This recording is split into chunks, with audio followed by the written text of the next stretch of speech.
all of those 5 or 6 major things that you probably wouldn't wish on anybody, but you went through it and you formed a trauma that happened, right? And a way of being that caused you to do certain things, right? And shove certain things down. And that's okay. You needed to do that to survive. All right. Welcome to episode 73 of Enter the Mind podcast, the most real talk, no nonsense podcast on the empowering of the mind. Today, we have an interview with conscious performance coach, Chris Plourde. I'm really excited for this conversation. And from what I've read, Chris, there's so much overlap in the topics that you and Kyra and I talk about. Just as a starting point, my first question, of course, is conscious performance coach. That's the first time I've heard of that, that collection of words. Can you kind of briefly describe what that means? Yeah, no problem. First of all, thanks for having me on. When I work with individuals, it is about performance. And coming from a fitness background years ago, 25 years, and then transitioning to coaching for all areas of your life. First it was about how can we perform, to be the best football or wrestler. And then it was about a cyclist, triathlete, marathoner. And it was all about having a system of getting there. And what I realized throughout the years, it wasn't just about putting a great program together. It was about what we did inside. It was about falling in love with the internal journey and what was that coach, the inner coach that was able to speak to us. Was he or she a judge, or was it coming from more of a sage aspect? We all heard about the 2 wolves or the 2 voices that are in our head. And what I really like to work with people to help them understand is that it can come from that sage or Jedi-like place, come from that place of compassion, of innovation, of creation, of a place of higher vibe above the line, as opposed to below the line, which a lot of people operate about just getting it done. See, I'm not all about just getting it done. It's about performing at your best so that not only are you successful, but you're happy and fulfilled. And I think if we can really bring that into consciousness, then that's the journey that they get to go on.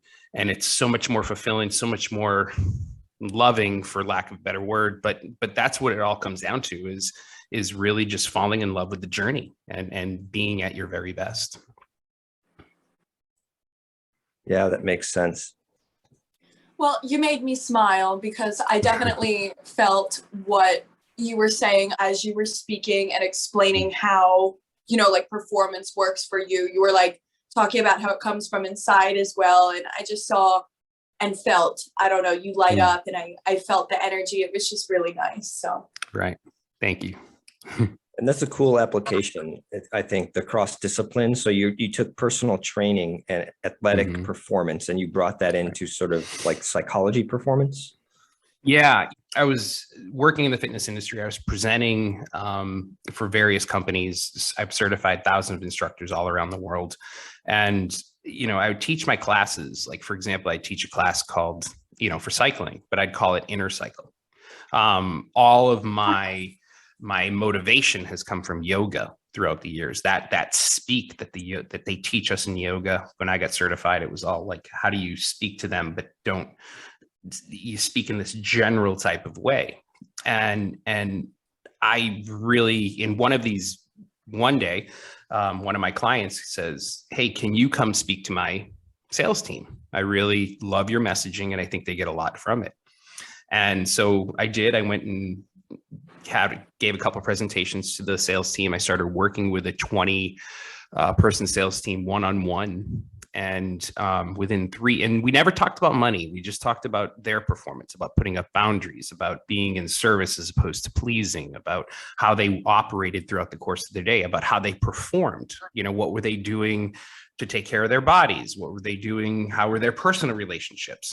And within 3 months, we had a 30% increase in sales and the highest volume that the company has ever done in 28 years. Again, never speaking about money once. And when that happened, I was like, this is the direction we're moving into. You know, it was about working with people and getting them to really connect to their mission, and then hopefully bridge that to the company's mission or the organization's mission. And that was really cool to see. And that's what I've been in the pursuit of since then. So. Very cool. I'm getting the sense that it's, I mean, in line with the title of this podcast, Enter the Mind, I feel like you're addressing something internal to everybody that they haven't really looked at too much. And the external results are there. They're very clear. Like you said, 30% increase in the sales. Like the outcome is very crystal clear, and it's observable, and it's objective, and it's out there, and it's public. But I'm wondering now, what's going on when you work with people? What's going on internally for them that's causing this shift in performance? Right. Well, it's a disruption first and foremost.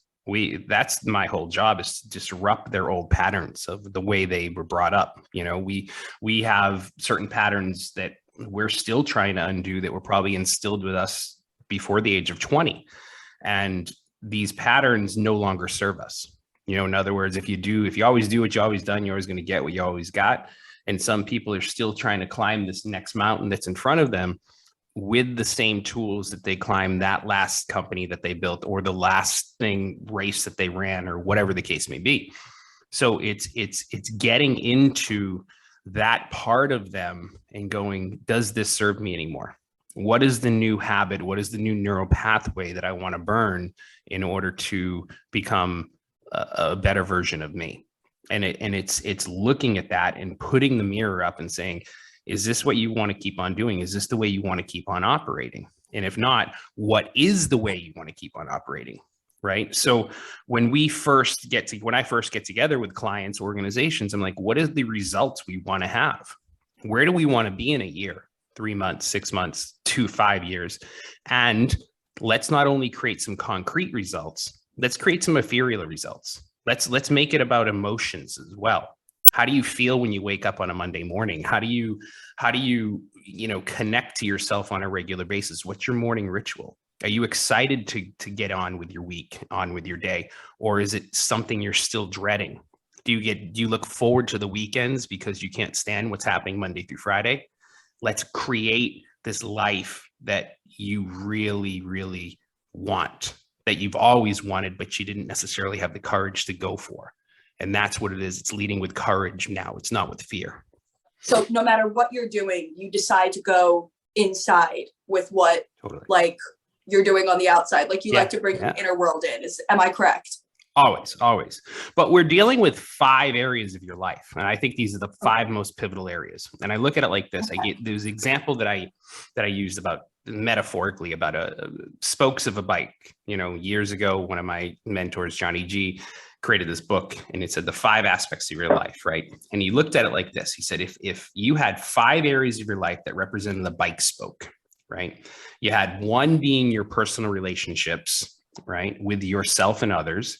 Secondly, being your spirituality, whatever that means to you, religion, connection to the earth, whatever. Physical, right, your health and wellness, right? Professional or higher purpose work. And then your financial, your relationship to money, which is so important, right? For so many people. Not to say we're trying to like rule the world, but there's a big block that comes up with a lot of money. So if one of those areas is out of true, think about a bike spoke, right? The wheel's not going to spin in a fluid manner. We need to look at all of those areas to make sure that bike wheel is spinning in this fluid way. And if one of those is off, if one of those isn't working in the way that it needs to be, then we need to course correct that, right? Because it's going to bleed into something else. So for example, if you're not having a great relationship with money and you're in this scarcity mindset and you're just trying to get to paycheck and you're scared and this anxiety is happening all the time, you're not going to be operating at your best, most creative self, right? I don't care what you're a doctor, a lawyer, a artist, entrepreneur, the creator, you need to be the artist within your profession. because you're always looking, and this is overused, but outside the box, it's what else haven't we seen here? How can we bring in what hasn't been done before so that there's this excitement that's built up? So again, we're looking at everything. So am I looking at their fitness? Yeah, I'm looking at their programs, of course, but I'm also working with them on meditation and breath work. I'm also, fine tuning their business life. Would they, wherever they are they doing the things that they love to do, or are they doing the things that they hate to do, but they're just getting through them? So there's that. Are there relationships in their marriage? How is that? Right? Is it, or their home life, or are they still getting triggered by, their mom and their dad? Have they really accepted, that these people are here to teach us, to show us, to give us these amazing lessons, whether they intended to or not? Right. So we encompass all of that, and we cover every single aspect. And so at the end of a year or 2 years or 5 years, hopefully there's a major shift and a new mountain that they're climbing that they're excited to climb. So cool. Let's change gears really quick, because I really want to make sure we cover masculinity before the episode ends. When it comes to coaching that you provide to men and helping them with whether it's leadership, whether it's owning their masculinity, what does that look like? And what are the needs that you're seeing in the modern day man? Yeah. First and foremost, I've just to tell the listeners, I've been a part of a men's organization and men's teams all around the country, North America, for the past 13 years.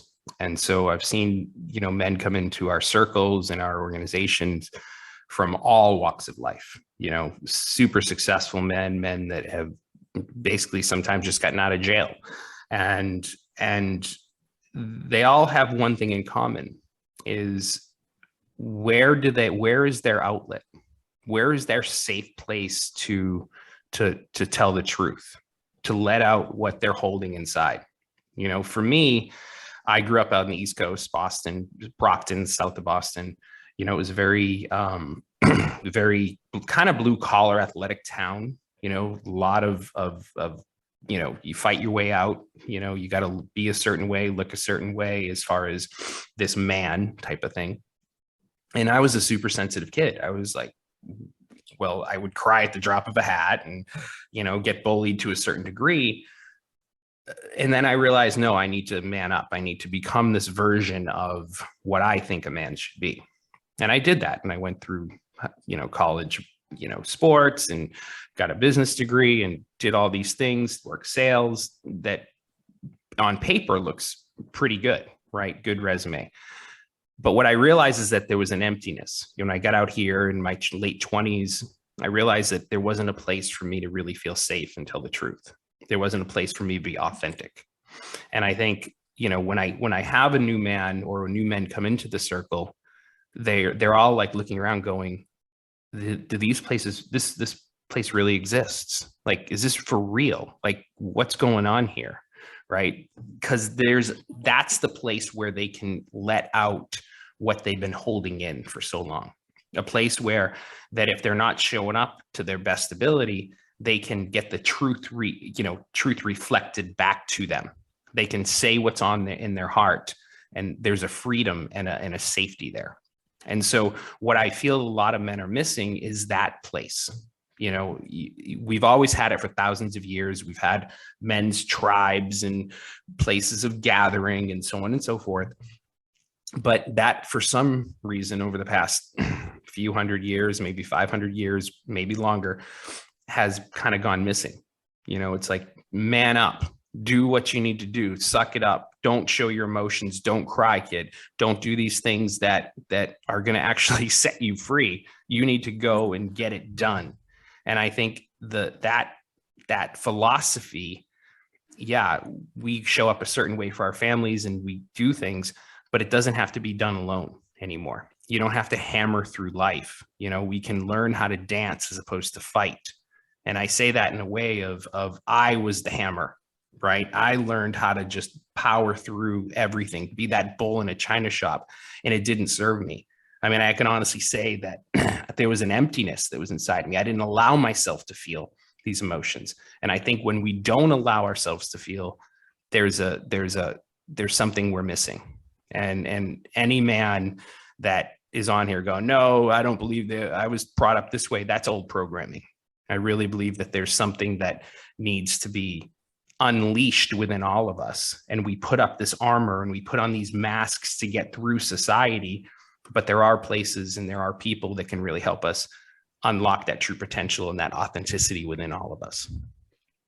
I completely agreed with everything you said. And I think it's important that, you know, there is a safe space for men to, you know, go through their feelings, because I mean, I can't even tell you some of the men, you know, that I've run into in life, you know, they're completely just like, and I'm like, you know, so that's not you. That's not you. I know there's something under that, right? Come here, you know, Yeah. it's like, it's sweet. It's nice to know that there is a safe space for men to, you know, be able to go through their emotions and still know that, you know, you're a complete man for going through your emotions. Like, you're not like a little bitch boy or whatever the fuck somebody wants to call you. You're a man. Yeah. You know, that's a man. That's a modern day man, baby. So get with the book. You're going to love it. I love Kyra's hand gestures, just like me. I love talking with my hands. You know, it's you're 100% right. It's, you know, you see that all the time. And I look at these men, and, you know, I'm in Southern California. So there's, you know, it's not a sensitive new age man. And I know that's what a lot of men that are going to be listening to this are thinking. That's not what we're talking about here. There's a big difference between being victimized by your feelings and owning your feelings, right? When you talk about owning, right, there's I accept who I am. I've accepted all of those things that have happened for me in my life, all of those 5 or 6 major things, or 4 to 6 major things that I have gone through from the age of 1 to 20, 25, maybe later, that you probably wouldn't wish on anybody, but you went through it and you formed a trauma that happened, right? And a way of being that caused you to do certain things, right? And shove certain things down. And that's okay. You needed to do that to survive, because if you didn't have trauma, you wouldn't be able to move on. So you created this.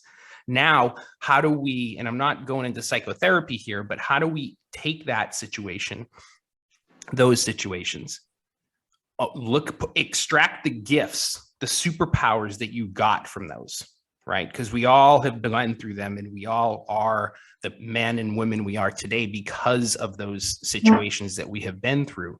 And how do you now look at it and go, I now own this, and I'm going to tell this story, as opposed to be victimized by it? Because the victimizing of it, even in these masculine, huge men, you know, you see right through them. You look into their eyes, you know, and they know, you know, right? That you can see that little boy that hasn't been embraced, that's been kind of shoved down, that hasn't been looked at, they don't have compassion. And because they don't have compassion with themselves, they don't have compassion with others. And that was me, right? I remember exactly when I shoved that little boy down and said, no, you gotta shut up, because we got to get to work here and become a man, right? And when that happens, it creates this effect of, no, I'm going to power through it. I'm going to get through it at any cost. And that's good. I love your courage, but does it still serve you to this day, right? It did for a certain period of time, but does it still serve you? And that's what we're trying to do here, is just really create a society of people that own their stories and are able to tell their stories in an ownership way, so that everybody can heal, so that we're doing the work on ourselves first and foremost. That allows everyone else to kind of, they see, what are you doing? What is that? Right? I'm doing the work on myself so that my kids don't have to do the work on themselves. You know, I have 2 children, and I see it. Like, my wife and I are all about the work, are all about committed to doing better for ourselves, so that our kids can just step into their own souls.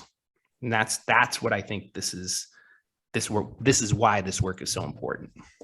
Was there a specific turning point, whether in yourself or in a client or a group of clients of yours, where I'm trying to get a picture of what that looks like to confront the little boy inside and actually turn the corner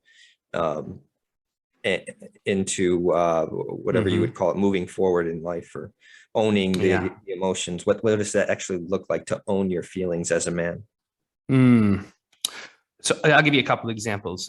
Me, for example, when I saw that that place, I was able to kind of go back to that place where I was, so I was seventh grade, and I had lost a younger sister that passed. She had a heart condition. She was almost 9 years old.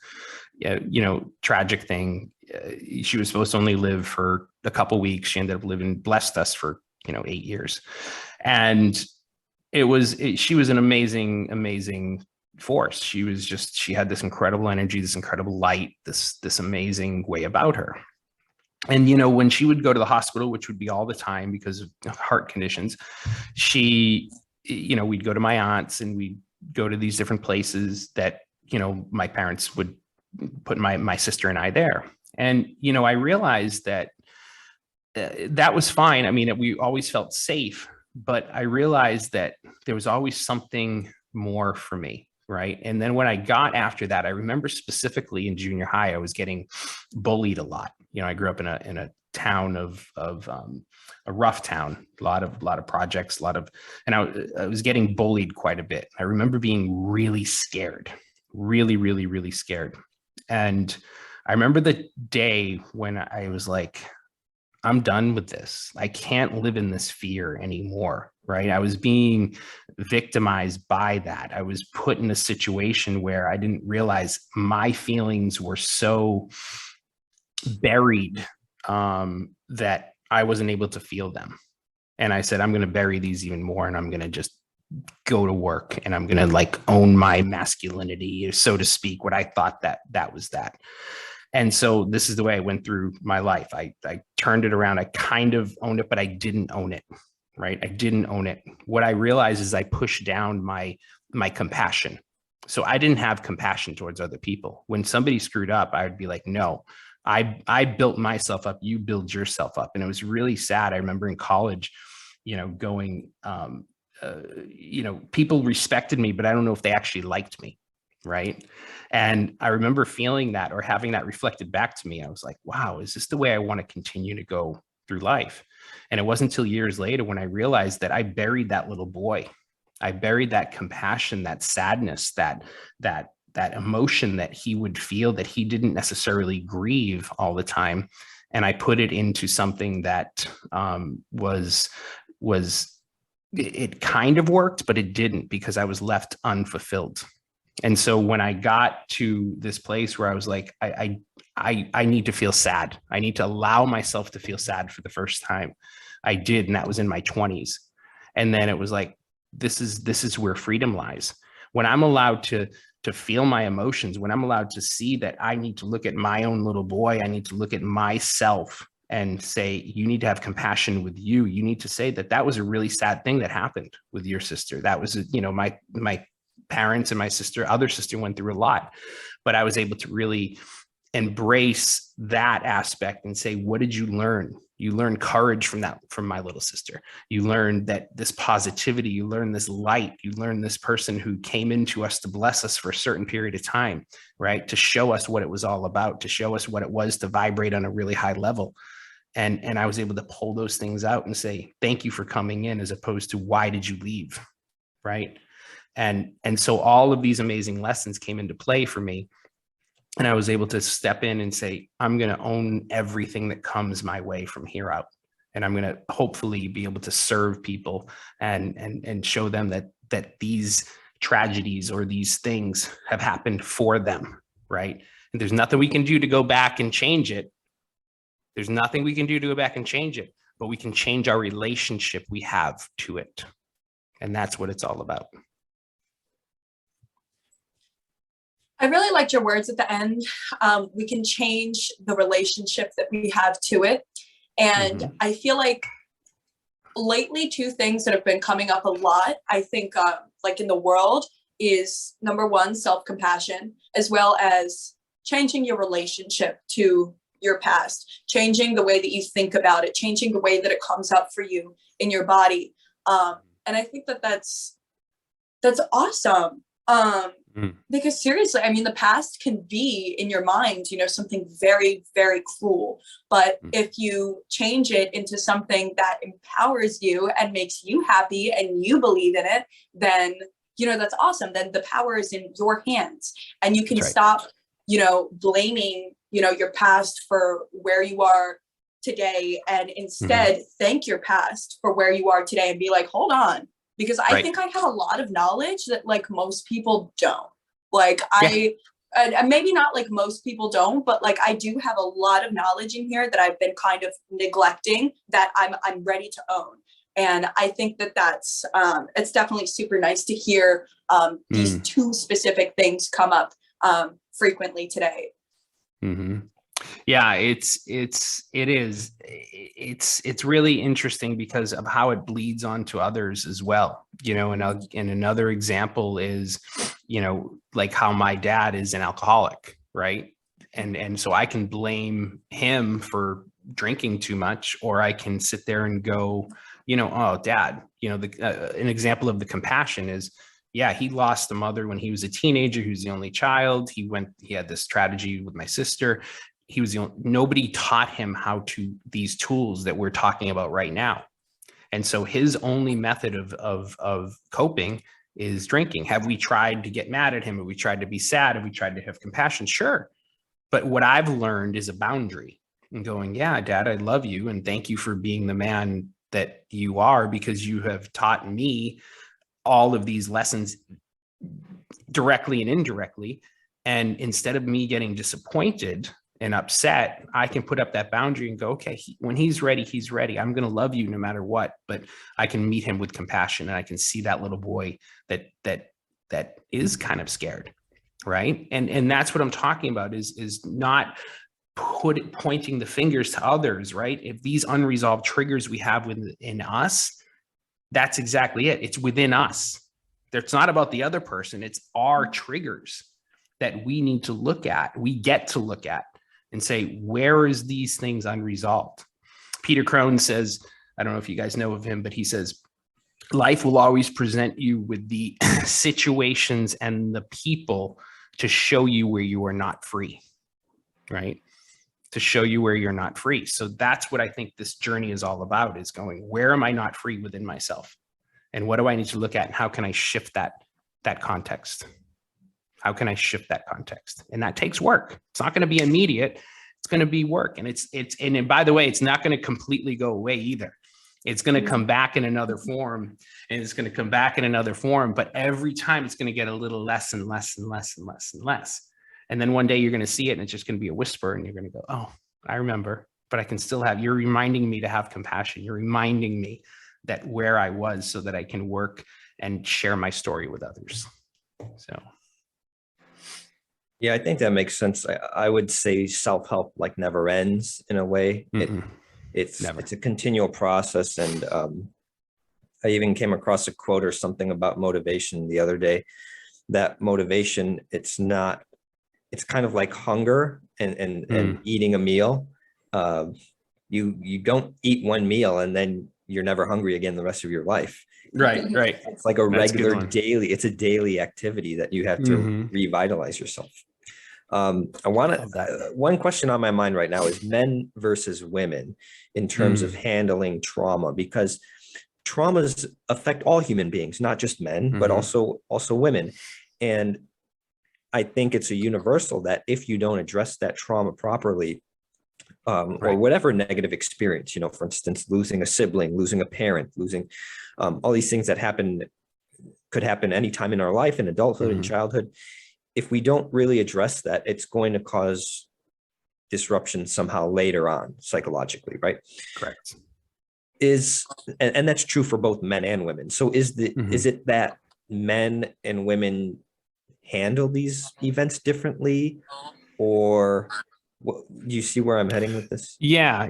And I like to address it as masculine and feminine, right? So if we look at the qualities that we all possess, you meet some women that have a lot of masculine, qualities within them, right? You look at some men that have a lot of feminine qualities within them. And so how do you, and by the way, it can be 70-30, it can be 50-50, and how do you identify that masculine and feminine? Well, David, if you want to go into a deeper, David Data has a great book, The Way of the Superior Man, which is for men, but women, I recommend it to women too. And he goes into depth about this and understanding the polarity, the connection, that attraction comes from the balance between two, masculine and feminine. So instead of looking at men and women, it's like, what are we doing to address the qualities, and I say qualities, that you have within you? And that's going to be different for everybody. I can't say specific. I'm not a trauma specialist, and if there is some deep rooted trauma, I would absolutely recommend going to a trauma psychotherapist or something to help you deal with the past. As a coach, I'm looking at where you are now and what are the action steps we're going to take to get there. Doesn't mean we're not going to hit upon the past and look at some of those things, those patternings that we have. Of course we are, but just if you have that trauma, absolutely go to that specialist first and foremost. But having the balance of it and looking at what is it that you best respond to. Do you need to do the deep dive and go into the crying out? Do you need to go into the different modalities, right? Some people use breath work, which I teach. Some people use tapping. Some people go into the psychotherapy. Some people are using plant medicine. There's so many different ways to view it. It's what's called to you to get your connection with your soul. And that's what these things help you do. There's hundreds of different things, and I'm sure you guys have talked about all of them, but what is it that you're called out to do, right? I can't say what works best for masculine, feminine. It's like, look at where you're at, right? What are you called to? And by the way, there's a whisper that's happening or a yell that's happening that's telling you, okay, I'm going to go into this, because we've all heard it. And there's an instinct that we have. It's not about what I'm telling you. It's about what you're called to do. So I would take a look at those things, do some research, and see what best fits you. I'm putting myself in the mind of the listener and viewer here. And if I were a man listening to this, I might be thinking, you know what? Yeah, I think I do need to voice myself to other people. I think I do need that support group somehow. How would someone like that go about finding a group in their area where they live, or is it all virtual these days, or how would that work? Well, yeah, fortunately everything is virtual. But I do recommend, if you can do the in-person thing, there's something there. There's variety, dozens, maybe hundreds of different weekends you can attend. So I would just Google men's weekends, right, that they can go through. I've been through about 6. I've led dozens. In order to kind of just get that deep dive of what is it that I'm not seeing.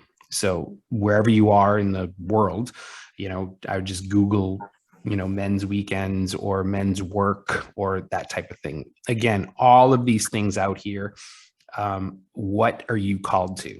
Do your research, make a phone call. If a one-on-one coach is something you're looking for, there's tons of people that you can look at. I do discovery calls, for if that's something you're interested in. I have weekends and retreats coming up over the next year that we can look at, different workshops that you can do, but, kind of dip your toe in the water, experiment. It doesn't have to be the first group you go to or the first team you go to, or, speak to different, it's about reaching out and not doing it alone anymore, and asking around and say, hey, do you know of any men's teams, organizations, or groups or coaches that work with specific men, or whatever the case may be? I think that would be the first step in order to but getting into action. Because if you sit there and you kind of wish it and you're holding it, the universe isn't going to respond to that. That's just a wish. But getting into action is what's going to bring it to you.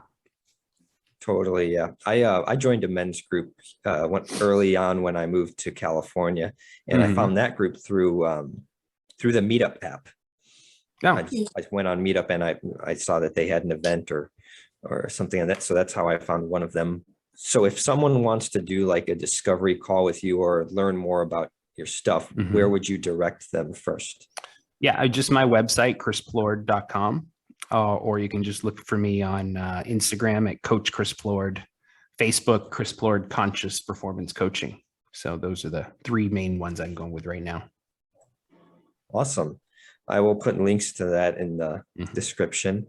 I'm also going to put a link to the Way of the Superior Man book by David Data that you mentioned. I read that also several years ago, and I think I want to reiterate your message that it's not just one book that's going to make it for you. It's you got to go out, try multiple men's groups, read multiple books. It's like massive bombardment is right. I think that's the best approach. No, it's creating like, where do you want to be? Beginning of the year, I don't know when this is going to air exactly, but you look at where you want to be in December.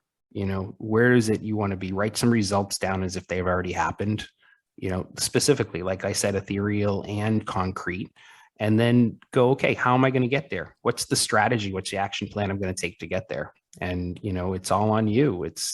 We're here for a certain period of time for a reason. We all have a purpose. So let's do it together. Let's put things into action. Awesome. Well, once again, thank you so much for coming on the show. It was a pleasure hearing about your world and the positive results that you're getting with all of your clients. I think it's a much needed service. Great. Thank you so much for having me. It was great to meet you both. For the viewers and listeners, if you'd like to discuss this episode and share your thoughts on it, check out our Facebook group at facebook.com/groups/enter the mind. We'll see you next time in episode 74.